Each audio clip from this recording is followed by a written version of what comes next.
बिस्मिल्लाहिर्रहमानिर्रहीम अस्सलामु अलैकुम वरहमतुल्लाहि वबरकातुहू अल्हम्दुलिल्लाह वस्सलातु वस्सलामु अला रसूलिल्लाह व अला आलिहि व सहबिहि अजमईन अम्मा बाद क़ाल अल्लाहु तबारक व तआला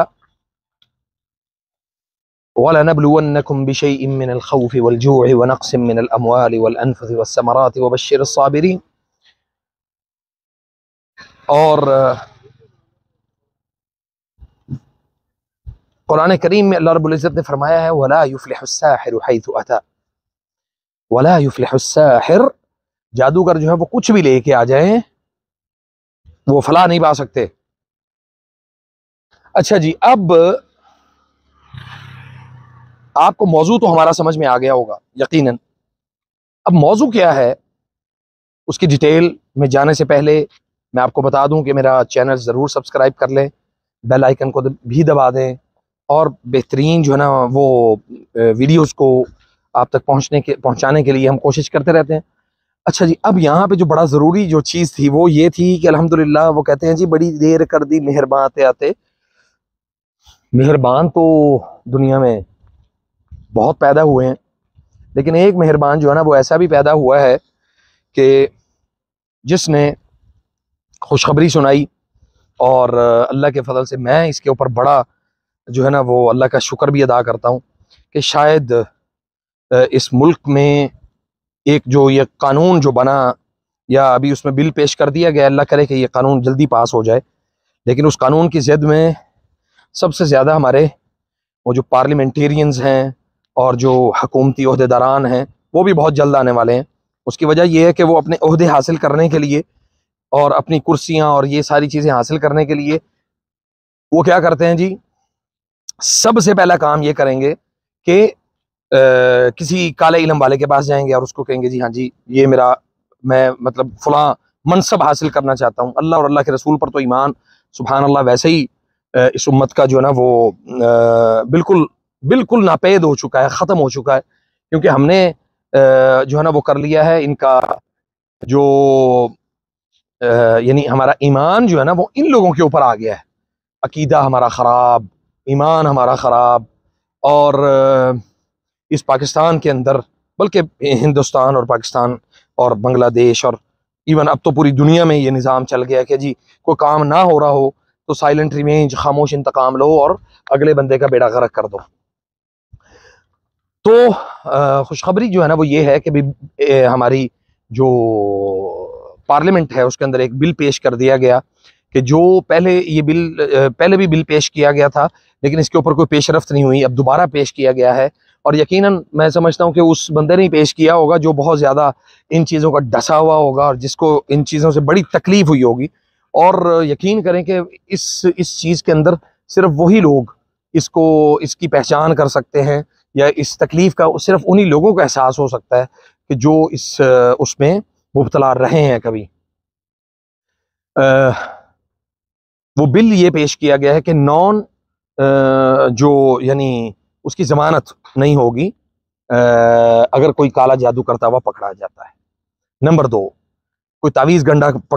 करते हुए पकड़ा जाता है। और नंबर 3, गालिबन 10 साल की उसको सज़ा भी होगी। और उसके बाद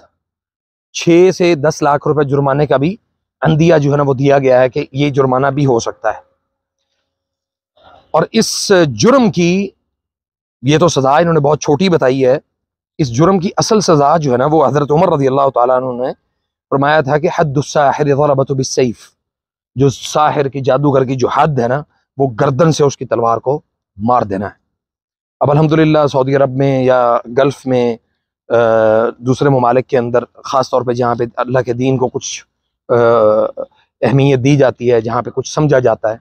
तो उस जगह पे तो इसकी सज़ा मौजूद है। अब ये इस्लामी जमहूरिया पाकिस्तान के अंदर अगर ये कानून पास हो गया है तो अब हर वो चाची, हर वो ताई, हर वो फूफी और हर वो रिश्तेदार जो किसी दूसरे रिश्तेदार से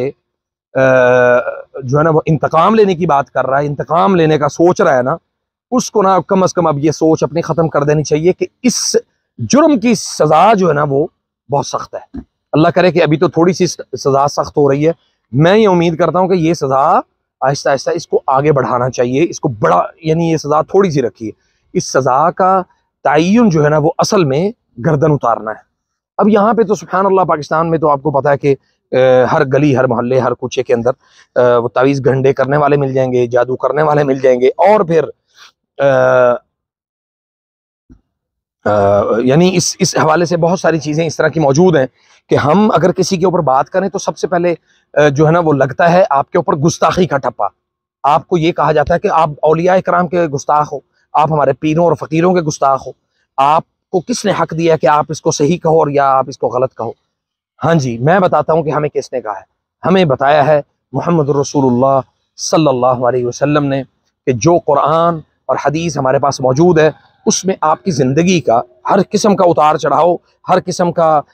मनफी और मुस्बत, हर किस्म की आपकी दुनियावी एतबार से जो कुछ भी मौजूद है वो आपको कुरान सुन्नत के अंदर मिल जाता है। तो फिर क्या ज़रूरत थी कि इन जादूगरों के पास जाने की, क्या ज़रूरत थी सिफली और रिमली जादू करने और अददी जादू करने वालों के पास जाने की। तो जी, वो ज़रूरत तब पैदा हुई जब हमने दरबारों का रुख किया, वो ज़रूरत तब पैदा हुई जब हमने आस्थानों का रुख किया। और इसके बाद, इस अमल के बाद मुझे ये यकीन है कि बहुत सारे ऐसे अफराद, बहुत सारे लोग, उनके जो आस्थाने हैं वो अल्लाह के फजल से वो बंद होंगे। अब यहाँ पे बहुत सारे लोग ऐसे भी जो है ना वो कुंद ज़हन या जाहिली मैं कहूँगा क्योंकि इल्म ही नहीं है इस बात का, तो वो ऐसे भी लोग मौजूद होंगे जो मेरी वीडियो के नीचे आके कमेंट करेंगे कि जी आप भी तो अपना अड्डा चला रहे हो। भाई मैं अड्डा नहीं चला रहा हूँ, मैं कुरान और सुन्नत के मुताबिक इलाज को प्रमोट कर रहा हूँ। अब मैं सड़कों पर तो बैठ के वो ये काम नहीं कर सकता, तो उसके लिए ज़रूरी है कि कोई छत हो, उसके लिए ज़रूरी है कि कोई ऐसा मुकाम हो जहाँ पे लोगों को बिठाया जाए, लोगों को बिठा के समझाया जाए और इज्जत और एहतराम और वक़ार के साथ लोगों को डील किया जाए। ये हमारे मुआशरे की बड़ी ज़रूरत थी, लेकिन इस ज़रूरत को अब जाके पाकिस्तान की हुकूमत ने और पाकिस्तान के लोगों ने, मैं ये समझता हूँ कि शायद उन्होंने इस बात को समझा है कि हमारे मुआशरे में ये काम तो आए रोज़ दिन ब दिन बढ़ता चला जा रहा है। हर दूसरा बंदा, हर तीसरा बंदा इन तकालीफ का, इन मसाइल और बीमारियों का वो शिकार है। ये सबसे अच्छी जो चीज़ है वो ये हुई कि हर उस रिश्ते को ये पैगाम दे दिया गया है कि जो रिश्तों के अंदर दरारें पैदा करने के लिए, माओं का नाम जाके बताने वालों के लिए, कुज्जियाँ दफन करवाने वालों के लिए और मुख्तलिफ चीज़ों को इनके अंदर जादू करवाने वालों के लिए, असरात लेके, कपड़ों के, नाखूनों के, बालों के असरात लेके अमलियात का काम करवाने वालों के लिए यही पैगाम है कि वो बंदे के पुत्र बन जाएं और कुरान और सुन्नत के मुताबिक यानी इस अगर ज़िंदगी गुजारनी है तो कुरान और सुन्नत के मुताबिक गुजारें, ना कि आप इस चीज़ के ऊपर आ जाएं जी हमारा तो जी है ना वो बाबे के बगैर गुजारा ही नहीं होता, हमारा जो है ना वो फलां पीर साहब के बगैर गुजारा नहीं है। वो पीर साहब ने तो दसना है कि भाई हाँ जी आपका सिस्टम कैसे चलेगा, तो पीर साहब के बताए हुए सिस्टम के मुताबिक आपने उसको ओके कर देना है। आपका अपना ईमान, आपका अपना जो अकीदा है वो कहाँ पे स्टैंड करता है। मेरा ये सवाल है अवामुन्नास से, लोगों से, कि अगर ये बिल पास हो जाता है तो क्या आप इस बिल की हिमायत में जो है ना वो कोई ऐलान करेंगे, इस बिल की हिमायत में आप कुछ करेंगे? इंशाल्लाह मैं सबसे पहले इंशाल्लाह अपना हिस्सा ये डालूंगा और उसी हिस्से को डालते हुए मैंने इसके ऊपर आमादगी का इजहार करके आप सबके सामने ये अपना पैगाम जो है ना वो पहुंचा दिया है। मैं उम्मीद करता हूं इंशाल्लाह कि इस मामले के अंदर आप सबकी जो है ना वो प्रमोशन वो ज़रूरी है